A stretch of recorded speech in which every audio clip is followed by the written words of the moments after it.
روسیه بعد از شروع جنگ با اوکراین برعکس تصور غرب به یکی از ثروتمندترین کشورهای اروپا تبدیل شد. بانک‌های روسی از سویفت حذف شدند، برندهای بزرگ رفتند و تولید داخلی برای مدتی ایستاد.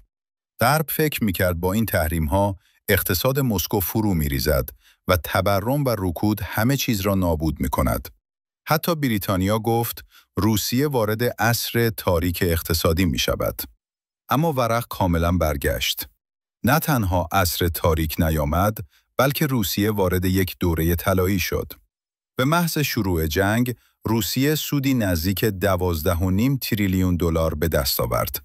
رقمی بزرگتر از کل تولید ناخالص چین.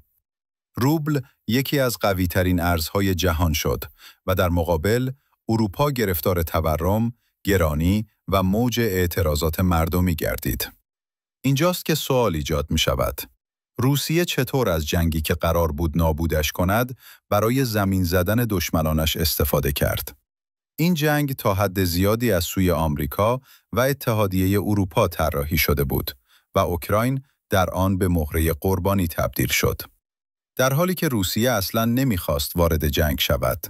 تا سال 2013 روسیه و اوکراین برادر خوانده می شدند.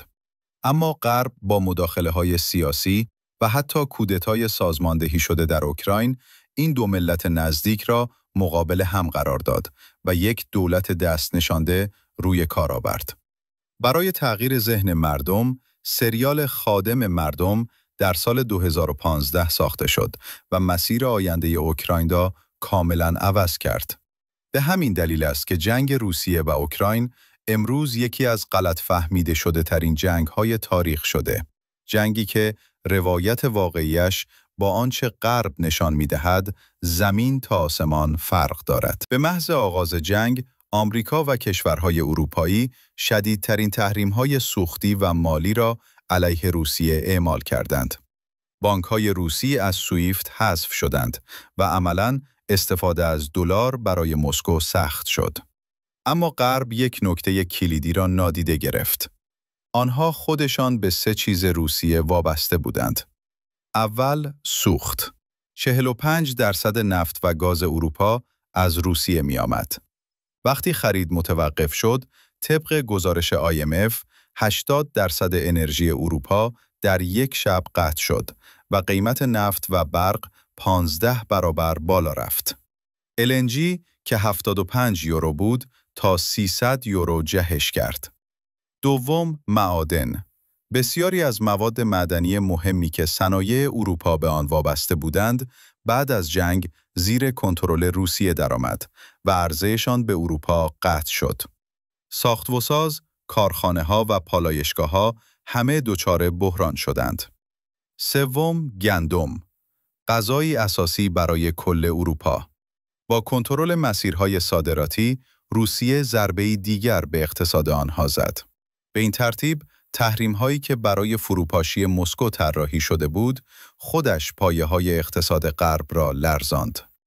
اوکراین به تنهایی 10% گندم جهان را تولید می‌کند و به سبد نان دنیا مشهور است. روسیه نیز سومین صادرکننده بزرگ گندم است. اروپا برای روغن نباتی، غلات و بسیاری مواد غذایی به هر دو کشور وابسته بود. اما مهمترین بخش کشاورزی، یعنی کود شیمیایی، با جنگ تقریباً از دسترس اروپا خارج شد، چون روسیه در تولید کود انحصار دارد. یعنی حتی اگر اروپا از جای دیگری گندم می‌گرفت یا می‌خواست خودش تولید کند، بدون کود هیچ کاری پیش نمی‌رفت. نتیجه این شد که اروپا هم غذا را از دست داد و هم سوختی را که باید غذا را تولید کند. طبق گزارش‌ها، تعداد افراد دچار سوء تغذیه از 800,000 نفر به 1,300,000 رسید. در ابتدای تحریم‌ها، شرکت‌های زیادی از روسیه خارج شدند و ارزش روبل افت کرد. اما چون غرب همچنان به نفت روسیه نیاز داشت، پنهانی واردات را ادامه داد. پوتین نیز هوشمندانه اعلام کرد هر کشوری که می‌خواهد از روسیه سوخت بخرد، باید با روبل پرداخت کند. این تصمیم ارز روسیه را ناگهان تقویت کرد و مثل یک ضربه اقتصادی اروپا را گرفتار کرد. روسیه روی 3 نقطه تمرکز کرد: کنترل سوخت، کنترل غذا و بالا بردن ارزش ارز. همین باعث شد جنگ به سود مسکو تمام شود. واقعیت تلخ این است که کشورهای غربی ناخواسته خودشان روسیه را ثروتمندتر کردند. در ظاهر از اوکراین حمایت می‌کردند، اما پشت پرده بیش از قبل نفت روسیه را می‌خریدند. آن هم از مسیرهای مخفی. یک مقام آمریکایی اعتراف کرده بود که روسیه در همین جنگ از صادرات نفت و گاز پول بیشتری در می‌آورد. طبق گزارش یک روزنامه فرانسوی، مسکو تنها از فروش سوخت حدود 158 میلیارد یورو سود برد. اندازه اقتصاد دو کشور مثل سریلانکا. اما درآمد بزرگ دیگر روسیه از فروش سلاح بود. تنها در سال 2023 حدود 5.2 میلیارد دلار سلاح فروخت. بیشتر به کشورهای آفریقایی. جالب اینجاست که همین کشورها در تحریم روسیه هم نقش داشتند. اما با دیدن قدرت سلاح‌های روسی نظرشان برگشت. چرا؟ چون روسیه همه این سلاح‌ها را در اوکراین آزمایش کرد.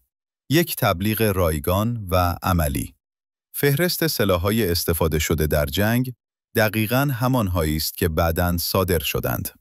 طبق گزارش واشنگتن پست، روسیه با تسلط بر بخش‌هایی از اوکراین به منابعی رسید که ارزششان 12.5 تریلیون دلار است. از فلزات کمیاب تا معادن زغالسنگ، گاز، نفت، طلا، اورانیوم و لیتیوم. در این مناطق 41 معدن زغالسنگ، 27 میدان گاز و 9 میدان نفت قرار دارد. این دارایی‌ها هر زمان می‌تواند برای روسیه تبدیل به پول شود. وقتی همه این داده‌ها کنار هم گذاشته می‌شود، روشن است که روسیه از جنگ سود کلان برده، در حالی که کشورهای تحریم کننده امروز در بحران اقتصادی گیر افتادند. اما سوال مهمتر این است که چرا آمریکا و اتحادیه اروپا اوکراین را به سوی این جنگ هل دادند؟ غرب از این جنگ چه سودی داشت؟ آمریکا شاید برای ناتو یا فروش سلاح وارد شد، اما اروپا هم امتیازهای خودش را گرفت. روسیه در آغاز اصلاً قصد جنگ نداشت و اوکراین سالها رابطه‌ای نزدیک با مسکو داشت.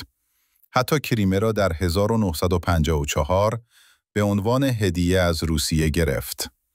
اوکراین آنقدر به روسیه اعتماد داشت که وقتی از آن خواسته شد سلاح‌های هسته‌ای را تحویل دهد، همه را به مسکو سپرد. اما اختلاف از جایی شروع شد که پس از فروپاشی شوروی، جمعیت روس زبان زیادی در اوکراین ماند و روسیه سالها مثل برادر بزرگتر بر سیاست‌های کیف اثر می‌گذاشت. با گذشت زمان، نفوذ غرب در بخش غربی اوکراین بیشتر شد، ولی شرق همچنان طرفدار روسیه ماند. تا سال 2014 وضع آرام بود. اما آن سال اتفاقی افتاد که رابطه دو کشور را برای همیشه خراب کرد. در 2013 اتحادیه اروپا از اوکراین خواست توافق تجارت آزاد را امضا کند.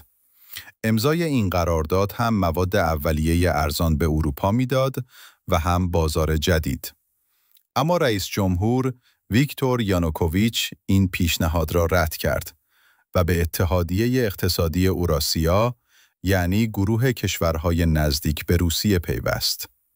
همین کار خشم آمریکا و اروپا را برانگیخت. بعد از آن، غرب با تحریک جمعیت غرب اوکراین اعتراضات گسترده ایجاد کرد. مردمی که از قبل تحت نفوذ اروپا بودند. رسانه‌های بزرگ فرانسوی هم این اعتراضات را جنبشی آزادیخواهانه معرفی کردند و بحران از همانجا شعله‌ور شد. اعتراضات اوکراین که با حمایت آمریکا و اروپا شکل گرفت، چنان خشونت‌آمیز بود که بیش از 100 غیرنظامی کشته شدند. رئیس جمهور اوکراین ویکتور مجبور شد تسلیم شود و قدرت را به مخالفان واگذار کند. حزبی به نام همبستگی اروپایی به رهبری پترو پروشنکو. این حزب کاملاً طرفدار غرب بود و بلافاصله پس از رسیدن به قدرت، توافق تجارت آزاد با اتحادیه اروپا را امضا کرد و منابع و بازار اوکراین را در اختیار اروپا قرار داد. قبل از 2014 روسیه بزرگترین شریک تجاری اوکراین بود، اما بعد از آن اتحادیه اروپا جای آن را گرفت. پروشنکو برای خوشحال کردن اروپا خصومت با همسایه و دوست قدیمی روسیه را آغاز کرد.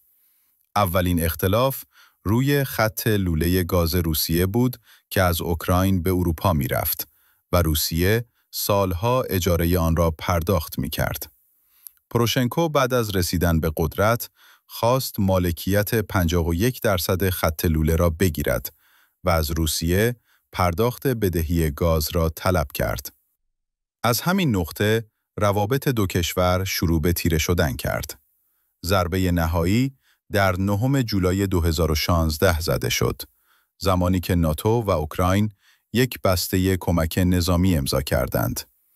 به ظاهر کمک بود، اما در واقع بیش از 335 میلیارد دلار سلاح در اختیار اوکراین گذاشته شد. ناتو، گروه نظامی آمریکایی با 30 کشور، تلاش داشت اوکراین را به خود اضافه کند و حضورش را در اطراف روسیه افزایش دهد تا آن را مهار و کنترل کند. وقتی نیروهای ناتو به اوکراین نزدیک شدند، مرز طولانی روسیه به صورت مستقیم در معرض قرار گرفت. روسیه بارها از اروپا خواست اوکراین را به ناتو نپیوندد، اما غرب قبول نکرد و آمریکا و اتحادیه اروپا با فشار اوکراین را به جنگ کشاندند. راز این تسلیم خودخواسته اوکراین یک سریال تلویزیونی بود. در سال 2015 سریالی به نام خدمتگزار مردم پخش شد که داستانش درباره رئیس جمهور ایدئال بود. این سریال آنقدر محبوب شد که بازیگر کمدین آن در سال 2016 حزب و انتخابات ریاست جمهوری را آغاز کرد و برنده شد. کسی که امروز ولودیمیر زلنسکی است. او هم در ابتدا طرفدار غرب بود و کشورش را به سمت ناتو سوق داد. حتی با اینکه طبق ماده 5 ناتو، کشوری که اختلاف مرزی دارد، واجد شرایط عضویت نیست. پیامی که روسیه به جهان داد ساده است. توانایی‌ها و منابع خاص خود را شناسایی کن. آنها را به ارزش تبدیل کن. صادرات و انحصار بساز و کشورهای دیگر را به وابستگی وادار کن. تجربه و دیدگاه خود را در کامنت‌ها بنویسید و اگر دوست دارید تحلیل‌های بیشتر و ویدئوهای مشابه ببینید، حتما کانال را سابسکرایب کنید.